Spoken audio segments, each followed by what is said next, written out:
Hello students, welcome back to my channel. Students, पिछली class में हमने 3 फंक्शनल ग्रुप कंप्लीट किए थे, हेलोजन, अल्कोहल और कार्बोक्सिलिक अम्ल। आज की इस क्लास में हम देखेंगे बाकी के 3 फंक्शनल ग्रुप, एल्डिहाइड, कीटोन और ईथर। तो आइए शुरू करते हैं। स्टूडेंट्स, अब नेक्स्ट है फंक्शनल ग्रुप एल्डिहाइड। एल्डिहाइड को हम बॉन्ड CHO के द्वारा रिप्रेजेंट करते हैं। जिस तरह से हमने एसिड की ओपन स्ट्रक्चर बनाई थी, इसको भी हम ओपन कर लेते हैं। इस तरह से इस एक कार्बन से ऑक्सीजन डबल बॉन्डेड है, क्योंकि हम जानते हैं ऑक्सीजन की संयोजकता 2 होती है, और एक हाइड्रोजन इस कार्बन से जुड़ा हुआ है। अब यहाँ पर इस कार्बन की एक संयोजकता फ्री है, इसलिए हमने इसे इस तरह से लिखा है बॉन्ड CHO के रूप में। अब यहाँ फ्री संयोजकता से या तो कोई हाइड्रोजन आके जुड़ सकता है या फिर कोई R ग्रुप जुड़ सकता है। यदि हम यहाँ पर हाइड्रोजन ग्रुप जोड़ते हैं तो पहला कंपाउंड क्या बनेगा? एल्डिहाइड का HCHO, और इस HCHO को हम कहते हैं फॉर्मेल्डिहाइड। फॉर्मेल्डिहाइड इसलिए कहा है क्योंकि इसकी स्ट्रक्चर HCOOH के जैसे सिमिलर होती है। ठीक है, मतलब HCHO को हमने क्या नाम दिया था? इसको हमने क्या बोला था? फॉर्मिक एसिड कहा था। तो यहाँ पर इसका नाम क्या हो जाएगा? इसी के नाम पर फॉर्मेल्डिहाइड। और इसके बाद में इसका IUPAC नामकरण के लिए हम क्या करेंगे? एल्डिहाइड के लिए सफिक्स लगाते हैं अल। ये सफिक्स आपको याद करना है, या फिर एक छोटा सा यहाँ पर आप याद करने के लिए ट्रिक देख सकते हैं।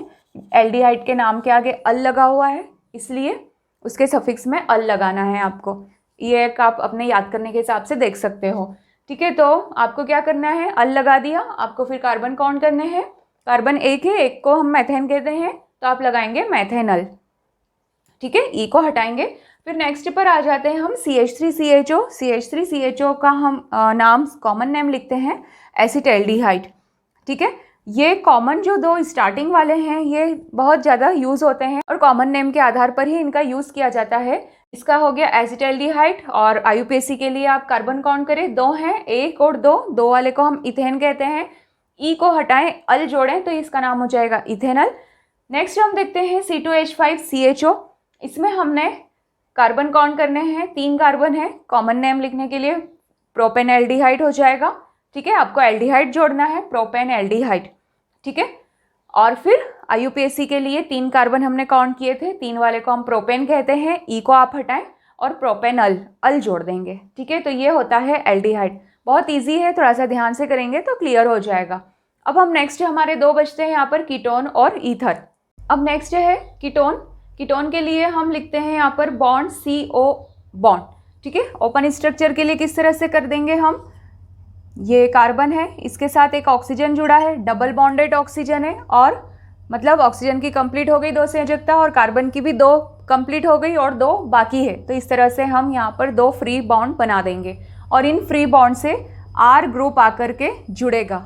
ठीक है, ये R ग्रुप समान भी हो सकते हैं या फिर अलग अलग भी हो सकते हैं। तो अलग अलग दर्शाने के लिए हमने क्या लिख दिया है? एक को R लिखा है और एक को हमने R डैश लिख दिया है।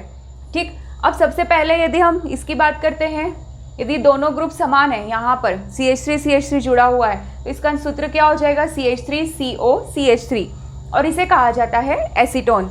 कॉमन लैंग्वेज में इसे एसीटोन कहा जाता है, और ये भी एक प्रचलित नेम है। तो इसे एसीटोन क्यों कहा जाता है? क्योंकि सबसे पहले लेब में जब बनाया गया था एसीटोन को, तो लेड एसीटेट के द्वारा बनाया गया था। किसके द्वारा? लेड एसीटेट के द्वारा। आप थोड़ा सा यहाँ पर ध्यान दें, एसीटेट एक शब्द लिखा हुआ है, और ये एसीटेट हमें मिला है एसिटिक एसिड से। किससे मिला है हमें? एसिटिक एसिड से। क्योंकि जब एसिटिक एसिड को हम तोड़ेंगे, मतलब इसका आयनन करेंगे, तो हमें एक आयन मिलेगा एसीटेट, और उसके साथ में लेड जुड़ा हुआ है। लेड एसीटेट से जब हमने एसीटोन का निर्माण किया, तब जो साइंटिस्ट थे जिन्होंने इसको बनाया था, तो उसका नाम यहाँ पर इसी के नाम के आधार पर एसीटेट के आगे ही उन्होंने ओन शब्द जोड़ दिया, तो इसका नाम क्या हो गया? एसीटोन। ठीक है, ये एक छोटा सा यहाँ पर पॉइंट था। तो आपको लगे कि ये एसीटोन डायरेक्ट नाम कैसे आ गया, तो मैंने आपको यहाँ पर एक बताया है। ठीक है, और IUPAC नेम जब भी लिखते हैं इसका, तब आपको ओन जोड़ना है। कौन से सफिक्स जोड़ोगे? ONE, on. अब यदि वही एक छोटा सा ट्रिक आप देख लें कि कीटोन में ही ऑन लिखा हुआ है, जैसे हमने एल्डिहाइड में अल देखा था, तो यहाँ पर कीटोन में ही ऑन लिखा हुआ है, तो आपको सफिक्स ओन यूज़ करना है। तो आप कार्बन पहले काउंट करेंगे। एसीटोन में 3 कार्बन होते हैं, 3 कार्बन वाले को हम क्या कहते हैं, प्रोपेन। और प्रोपेन में से ई को हटाया और ओन जोड़ दिया तो ये हो गया प्रोपेनोन। ठीक है, नेक्स्ट है यहाँ पर, अच्छा एक चीज़ और कि इसका कॉमन नेम ये भी है एसीटोन का, डाई मिथाइल कीटोन। क्यों? क्योंकि 2 मिथाइल ग्रुप है और 2 के लिए हम क्या लिखते हैं, साइंस में डाई लिखते हैं, तो ये डाई मिथाइल हो गया। और ये फंक्शनल ग्रुप किसको रिप्रेजेंट करता है, कीटोन को रिप्रेजेंट करता है, तो हम यहाँ पर लिख देंगे डाई मिथाइल कीटोन। ठीक है, अब नेक्स्ट है यहाँ पर हमारे पास CH3CO C2H5। इसके कॉमन नेम के लिए ये CH3 को हम क्या कहते हैं, मिथाइल कहते हैं, C2H5 को हम क्या कहते हैं, इथाइल कहते हैं, और ये फंक्शनल ग्रुप किसका है, कीटोन का है, तो इसलिए इसका नाम क्या हो जाएगा, मिथाइल इथाइल कीटोन। ठीक है, ये तो हुआ इसका कॉमन नेम। और IUPAC के लिए कार्बन काउंट करेंगे 1 2 3 और 4। 4 कार्बन को हम ब्यूटेन कहते हैं, ब्यूटेन के ई को हटाएंगे, ओन सफिक्स लिखेंगे तो ये हो जाएगा ब्यूटेनोन। तो इसीलिए मैंने आप लोगों को जब एल्किल सीरीज समझाई थी तब मैंने आपको बताया था कि एल्किल का नामकरण आप अच्छे से सीख लें, क्योंकि ये बहुत ज़्यादा आगे तक काम आएगा और आगे तक ये ग्रुप चलते चलेंगे और फिर आप बोलेंगे C2H5 कहाँ से आ गया। ठीक है, तो आप एल्किल सीरीज को फिर से देख लें, फिर से देखने के बाद यहाँ पर पहुँचे आप स्टूडेंट्स। अब हमारा नेक्स्ट फंक्शनल ग्रुप है ईथर। ईथर के लिए हम रिप्रेजेंट करते हैं बॉन्ड O बॉन्ड। ठीक है, ऑक्सीजन यहाँ पर हमने लिखा है, हम जानते हैं ऑक्सीजन की संयोजकता 2 होती है, तो इस 2 संयोजकताओं को यहाँ संतृप्त करने के लिए कोई भी R ग्रुप आकर के जुड़ सकता है, या तो दोनों R समान हो सकते हैं या फिर R दोनों अलग अलग भी हो सकते हैं। तो एक R को हमने R डैश के द्वारा यहाँ पर बता दिया है। ठीक है, और इनके IUPAC नाम लिखने के लिए हम क्या करते हैं, एल्कोक्सी एल्केन का आधार बनाते हैं। ये मैंने आपको पिछले इसमें हेलोजन एल्कोहल में भी समझाया था मैंने। तो ईथर का नाम हम इस आधार पर लिखेंगे, कब, जब हमें इनका IUPAC नॉमेनक्लेचर करना है। ठीक है, अब सबसे पहले तो हम पहला यहाँ पर देख लेते हैं।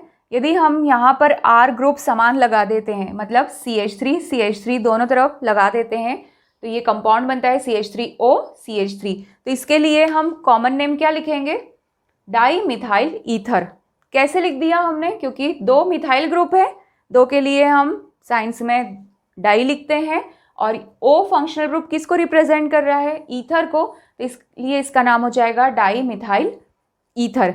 ठीक है, और IUPAC के लिए एल्कोक्सी एल्केन का आधार बनाएंगे। तो यहाँ पर दोनों ग्रुप समान है, तो एक को आप मेथॉक्सी लिखें, एल्कोक्सी बोला ना, तो कार्बन एक है, तो एक आप इसे क्या लिखोगे, मेथॉक्सी, और एक को क्या लिखोगे, एल्केन के रूप में, मतलब मेथेन हो जाएगा। समझ में आ गया होगा आप लोगों को। तो ये होता है मेथॉक्सी मेथेन, इसके आधार पर नाम लिखना है। फिर नेक्स्ट एग्जाम्पल है यहाँ पर हमारा CH3O C2H5, मतलब हमने ये वाला ले लिया है कि एक R डैश बना दिया, एक R ग्रुप हमने बदल दिया है, तो ये हुआ।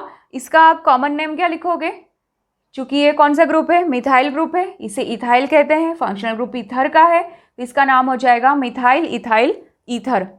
ठीक है, कॉमन नेम तो आई थिंक क्लियर हो गया होगा। अब इसका IUPAC नाम लिखने में थोड़ी सी प्रॉब्लम होती है, इसे भी इजी वे में आप थोड़ा सा देख लें। तो जो छोटा वाला जो यहाँ पर होता है, मतलब जिसमें कार्बन का नंबर कम है, उसे आप एल्कोक्सी के रूप में लिखोगे। अब इसमें तो 2 कार्बन है, इसमें 1 कार्बन है, तो आप इसको क्या लिखोगे, मेथॉक्सी लिखोगे। तो ये हमने लिखा मेथॉक्सी। और जो बड़ा वाला नंबर है कार्बन का, उसे आप एल्केन के रूप में लिखोगे। तो बड़ा वाला ये है और इसमें 2 कार्बन है, 2 कार्बन वाले को हम क्या कहते हैं, ईथेन कहते हैं। हमने स्टार्टिंग से यही सीखा है। तो यहाँ पर आप क्या लिखेंगे, ईथेन। तो इसका नाम क्या हो गया IUPAC में, मेथॉक्सी ईथेन। ठीक है, ये आधार आप ज़रूर याद रखें, और जब भी R ग्रुप अलग अलग हो तो आप ये याद रखें कि जिनमें कार्बन का लोअर नंबर होता है उसे आप एल्कोक्सी के रूप में लिखोगे, और जहाँ कार्बन का नंबर ज़्यादा है उसे आप एल्केन के रूप में लिखोगे। ठीक है, तो 1 कार्बन को हम मेथॉक्सी कहते हैं और 2 को क्या कहेंगे, ईथेन कहेंगे इनके नामकरण में। ठीक है, और ये जो मैंने आप लोगों को यहाँ पर टोटल 6 बताए हैं, और ये 6 मोस्ट इम्पॉर्टेंट है। ठीक है, तो आप इसे ज़रूर अच्छे से याद कर लें, तभी आप आगे केमिस्ट्री की सारी रिएक्शंस कंप्लीट करेंगे। मैंने इसीलिए आपको ये फंक्शनल ग्रुप का टॉपिक यहाँ पर कंप्लीट करवाया है। आपकी बुक में जो है मेथड ऑफ प्रिपरेशन दे दी है डायरेक्ट एल्केन की। अब वहाँ पर आ जाएगा एल्कीन, एल्काइन, या कहीं हेलोजन आ गया, कहीं एल्कोहल आ गया, तो आप उसे किस तरह से लिखोगे फिर। तो स्टूडेंट, यहाँ पर हमने फंक्शनल ग्रुप का टॉपिक कंप्लीट कर लिया है और इसे कंप्लीट करना ज़रूरी है आगे की रिएक्शंस को समझने के लिए। तो आप भी जो है पहले आप फंक्शनल ग्रुप या एल्केन, एल्कीन, एल्काइन क्या होते हैं इनका नामकरण अच्छे से तैयार कर लें, उसके बाद में ही आप आगे बढ़ें, तो आपको सारी चीज़ें ईजी समझ में आ जाएगी। तो हम मिलते हैं अगली क्लास में। आई होप आपको मेरी ये क्लास ज़रूर पसंद आई होगी। मेरे यूट्यूब चैनल इमेजिन साइंस को आप लाइक, शेयर एंड सब्सक्राइब ज़रूर करें। Thank you.